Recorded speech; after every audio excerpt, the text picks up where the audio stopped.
Hi everyone, I'm going to be taking care of this pink Syngonium right now. I currently have it in a bucket. I've completely been neglecting this poor thing.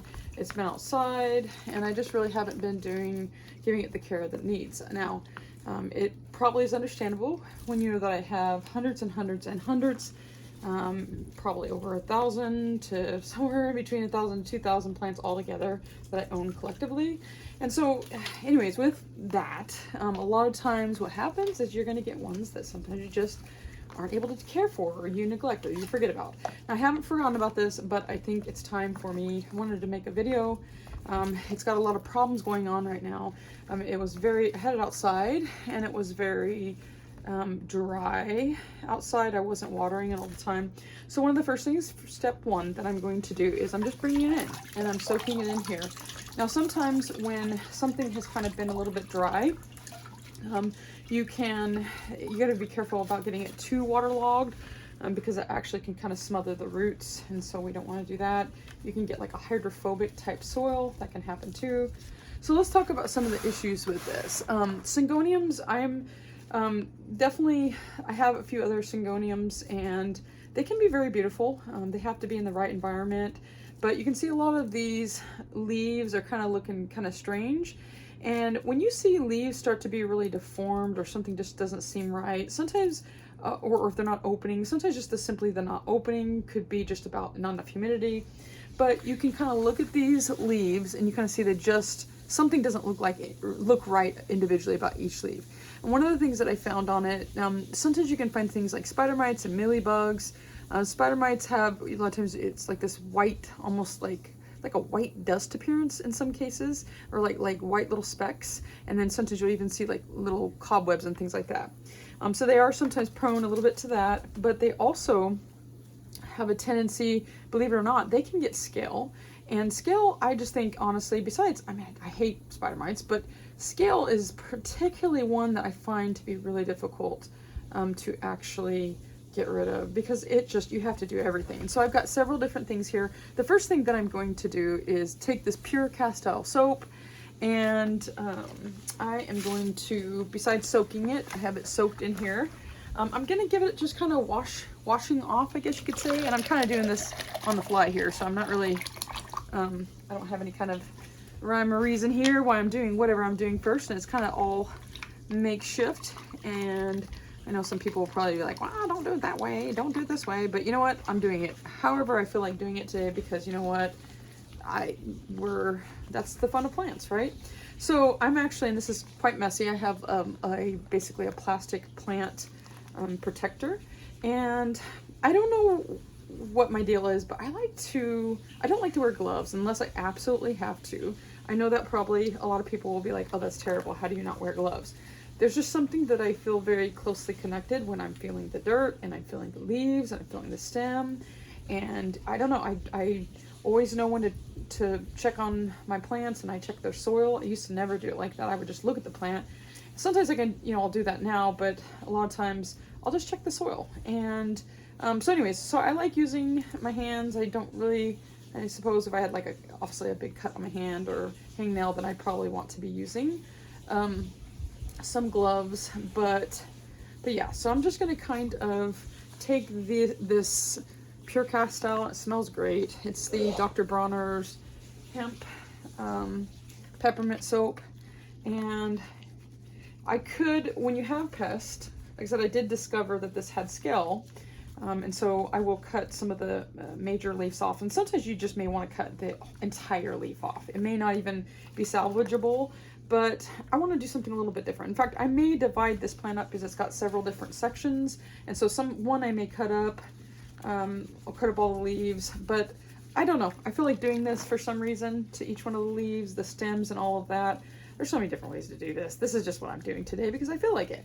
But yeah, so really getting those leaves in there, and it smells great, honestly.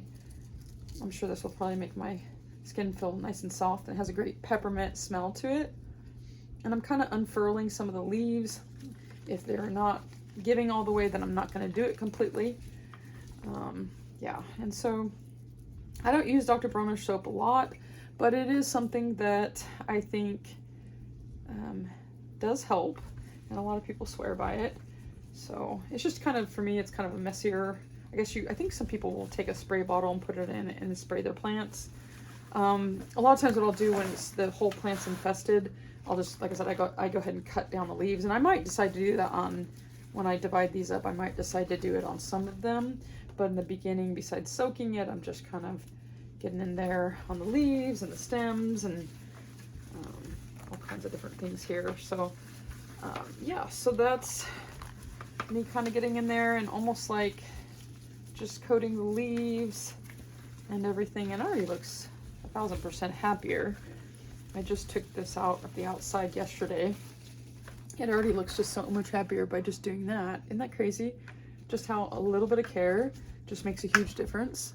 Yeah, and then even the color just looks crazy how beautiful that is. And I know the leaf doesn't look super happy, but it is kind of nice to see the difference in just giving a little bit of care. I find that a little care goes a long way. I feel like in that way, plants are a lot like people in that way. I feel like even just a little bit sometimes goes a long way. When you give just a little bit of care and attention, sometimes it makes a big difference. And so I definitely love when I see just even small differences from, or even any kind of difference from just taking a little bit of care. And in some cases like this, you'll see significant changes in just the way that it looks. And yeah, so, and getting all the base roots here. And now that I've gotten everything kind of coated and everything's kind of been touched by peppermint castile soap with water. So now I'm gonna go ahead and move this out of the way and decide what the next thing that I want to do with it. So after being soaked for a bit, I didn't want to soak it too long, but I kind of move around the dirt with my hands. And sometimes what can happen when you get hydrophobic soil, you can actually, even though it feels like super wet on the top, when you scrape it down just a little bit more, you'll notice that it's completely dry. And that does happen sometimes, and you just have to kind of almost break up the dirt. But what I will be doing is I will be repotting this, and so I'm going to put it in new dirt anyways. When you're also trying to get rid of pests, it's super important to either use granules or something to basically help treat the soil as well, because it's not just about the leaves, and that's important to know. So taking this out of here,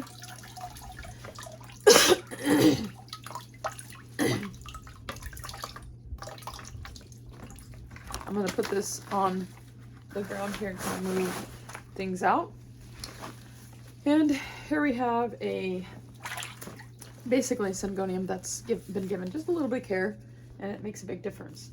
So now what I want to do is I'm going to look at kind of the ganglia or gangly looking pieces. Now Syngonium will get quite viney, and so what I'm going to do, and you want to take your scissors, you can sterilize them if you feel like doing that, but I'm going to probably cut below this area here. In fact, I'll go a little bit lower and just cut, and then I have a new piece. I find these pretty easy to propagate.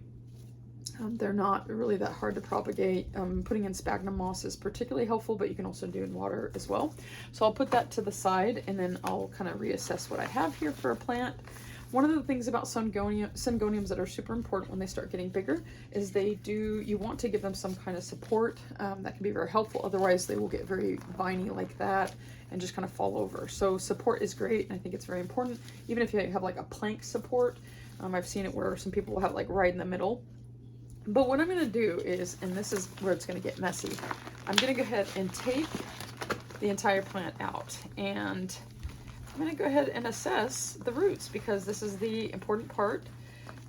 If there's any kind of root rot or anything like that going on, I don't get the feeling that it's a major issue with root rot with this plant. What I really get the feeling is that this is actually more of a pest problem than anything else. And so I may actually just cut all the leaves. I know that sounds really sad to do after like trying to take care of them, but when they just look pretty crazy, sometimes the best thing to do is just give them a haircut, basically, I guess you could say. We'll say it like that. But I'm trying to assess what I've got here for roots, and I don't see anything too bad looking here. I know it's kind of a little bit hard to see, but sometimes too, I can kind of get a feel for, can I split this? And if I do split it, where can I split it? I'm not going to do anything that's going to, obviously, I could probably kind of break some of the roots, but I probably won't do that. I think I'm just going to keep this all one plant. I've got my propagation over there if I need it, and then what I'll end up doing is I'll probably just put it in some chunkier soil and get, like I said, get some kind of support for it. But I just like, it hasn't been repotted in, I don't know how long. I suppose I could probably repot it in the same pot that it was in and just kind of put it in a better soil, which I might do that and then just completely discard that dirt. And I'll probably put the other, actually the propagation, maybe I'll do that in sphagnum moss, and then I'll put this one in the aeroid mix that I do. The aeroid mix that I do, it is a chunky, I don't know if you can see it here, I have it, it's a kind of a chunkier mix. It's got cocoa chips and perlite pumice. Sometimes I'll put worm casting in it. I also put, the pumice and perlite basically do the same thing, but for some reason I like doing both. I prefer pumice, but sometimes if I had perlite, I'll just throw it in there too.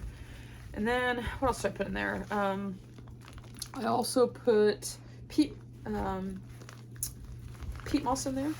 Peat moss, cocoa chips, peat moss. I'm trying to think what I'm forgetting. Sometimes I'll even add like a balls in there, which sounds kind of funny, but I do. And then I'm gonna go ahead and kind of show you guys the roots.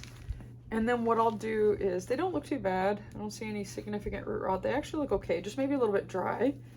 And I could probably, honestly, I don't know.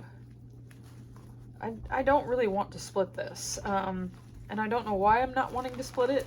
I suppose it would be okay. I think I'm just wanting to keep it all in a cluster as one. And then, like I said, maybe I'll put it back in its pot. Or I could put it in maybe a wider pot. Sometimes in Syngoniums, for some reason, I like kind of deeper pots.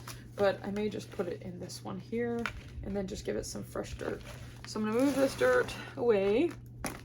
And if you're really meticulous, if you're somebody that is really all about, I want to make sure everything is sterilized, which you can absolutely do if you want to do that. You could sterilize your pots. I suppose that'd probably be a good thing, just in case if there were any pests, because I do reuse pots and pests can happen. So it's kind of one of those things where it's easy to transfer. Honestly, I feel like one of the most contagious pest really that I have dealt with is scale, and one of the hardest. Spider mites are right up there with that too, but this is particularly, you know, Syngoniums can get scale as well, and scale is just a difficult one. So see, now I have that chunkier aeroid mix, and you can obviously see a difference between just even this soil. Of course, this is wet, but I will end up throwing the soil out somewhere in the yard, away from other plants. And then I guess the only other thing that I probably should do here, and I also put Super Thrive granules. I also put Super Thrive granules in the in the potting mix, and that seems to do really well. So there's that. And then what are we going to do? Let's see here. I need some plant tape. So now that I have this in a new nice and chunky, I'm gonna go ahead and wash off the plant label, put that right back in there. I'm going to end up putting this up. Now Syngonium, they do like to climb, like I said. So if you have a moss pole, that would probably be ideal. But I'm going to go ahead, let me see if I can make a makeshift something. I don't even know if it's going to be something. Maybe not. Maybe not. I was going to do something there, but I don't think that's going to work. Let me think here. I may have to, well, there's this one, but that I have from before, but that has nothing to attach to. I guess we could, it's kind of a big moss pole, you can kind of see, and I guess I could end up putting a stake on it, and we could do that, but I wasn't really planning on that. I was going to use this for another one, but maybe we'll just do that for this. And what I'll do is I will go ahead and get some zip ties, and then I will connect this up to this. I keep on getting into that old soil, which is a bad idea because that soil likely is infected. And we don't want to touch too much with that. So I'm going to take the zip ties, and I'm just going to go in and I'm going to try to attach the pole to the zip tie. And the great thing about zip ties is that you can cut them off. If you have a mistake in the zip ties, then you just cut them off and you go to the next one. But I have the moss pole in there. It probably doesn't need this tall of a moss pole. Like I said, you can kind of see it goes all the way up. But you know what? We're gonna get a special treatment today on the Syngonium. So turning it around here, this Syngonium didn't even realize it was gonna get such special treatment. I was thinking I was just gonna repot it and that was it, and I wasn't even gonna give it new soil. But you know what? Today's your day, Syngonium. So let's go ahead and hopefully I got this right. Like I said, zip ties, you can just cut them off. And then going up, kind of move my camera up here, and kind of, I can always put sections in there somewhere if I don't get it all, and that's okay. But the Syngonium, you don't want to have it in too direct of light because the leaves will be affected. And I think this plant was partially affected by getting too bright of light outside. So that is something I think that's important to consider, is that you want to be careful with how much light you're giving it to, and it will burn. It will burn the leaves. So it's got to have a good balance of super bright light, which will help to basically give the colors more vibrant colors. And then also making sure that you're not fading out the Syngonium colors. Like I said, I haven't been a huge, I don't know if I said this earlier, but I haven't been a super huge collector of Syngoniums, but I do have some, and I do appreciate them. They're not quite exactly where I'm at with what I would say a super collector of Syngoniums, but I do appreciate them, and I do understand why people appreciate them. Sometimes I do think that they're a little probably overpriced, but I guess that's all a lot of plants people would, depending. So the next thing that I'm going to do, now that I've got that kind of propped up on a pole, or the pole in there, hopefully this will stay put. But now I'm going to get some plant tape. Where did my plant tape go? Here we go. So I've got some plant tape that I'm going to go ahead and just attach some of the Syngoniums. I like to get, when I'm doing this, I like to actually take some of the nodes that are sticking out, and I like to actually put the nodes right up to the moss pole. And then that will help to give that attachment once it gets there. And then I may need more plant tape. And then I'm gonna go ahead and do this one here. Now, of course, this one, the nodes are not tall enough, but you know what? I'm gonna put it up there. And I don't think this one's going to be long enough, so let's get a different one. So I'm going to go ahead and get this one here. Hopefully you guys can see this.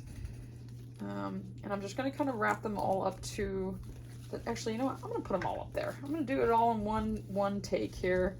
Got the other part that has that, so it should support that. But for now, I'm just going to do it like that. It's not perfect, but now maybe that isn't right. Maybe I should do, well, you know what though? Hey, it's up. It's up. We'll keep it like that. And then I usually don't like to put the plant tape over the leaves. That's not something I usually like to do. But let's see if we can readjust this. I don't know if I can readjust this at all. But I like to have, like I said, I don't like the plant tape touching the leaves very much. It's really just supporting the nodes and the growth when they start to fall over. Maybe what I'll do is I'll just kind of support them all up like that at the top, because some of the top ones are growing and have nodes that are already kind of sticking out. And then, so this will just have to be the best that this one can do, because like I said, this is getting way more than what I had planned to do. Now this moss pole, it probably is a little bit too big for this, but you know what? Like I said, today's the day for this Syngonium. and it's already looking much happier. And I just wanted to take you guys on this repotting Syngonium journey with me while I did this. And you can already see that hopefully it's getting some love, and hopefully it will do a little bit better. You can see it already looks a little bit better than when it first did in the video. So thank you for watching, and make sure to follow along for more.